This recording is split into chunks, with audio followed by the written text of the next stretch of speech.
qui vivent dans le sol dont on ignore complètement l'existence.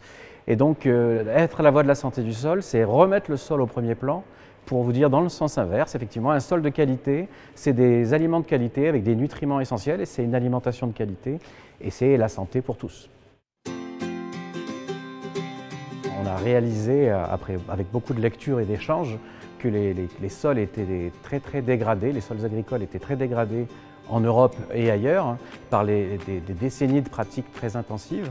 Et donc l'idée, ça a été de remonter effectivement cette chaîne pour voir comment on pouvait aider à améliorer la qualité des sols et la santé des sols. Alors concrètement, on ne peut pas corriger ce qu'on ne peut pas mesurer, et donc la première étape de notre solution, c'est de permettre de mesurer en continu quelques phénomènes qui se passent dans le sol. Aujourd'hui, on est sur l'humidité et la température à plusieurs niveaux.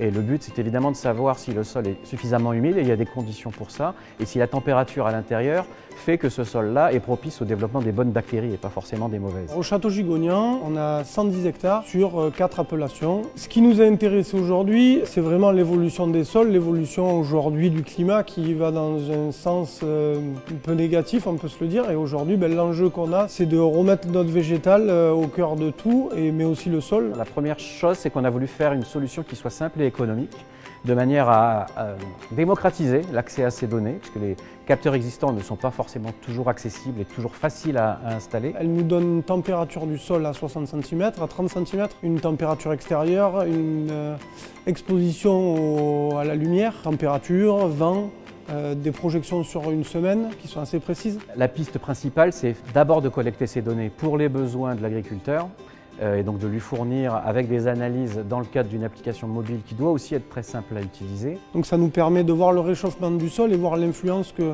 quand le sol se réchauffe, à quel moment les vignes vont commencer à sortir. Ça nous donne une information sur les gelées aussi. Et ensuite, ça nous donne une information pendant les périodes estivales très chaudes sur les quantités d'eau qui sont présentes dans le sol. Le but, c'est de fabriquer une nouvelle connaissance, une connaissance augmentée qui va leur permettre d'accélérer leur transition. Aujourd'hui, on est obligé d'aller vers une agriculture de plus en plus consciente de ce qu'on peut faire comme empreinte à la nature. Et puis à la fin, évidemment, si ces données, on les massifie, on les anonymise, elles peuvent aussi servir à des niveaux stratégiques plus hauts, à créer les stratégies alimentaires des années qui viennent, à décider quel type de culture on va faire ou arrêter de faire.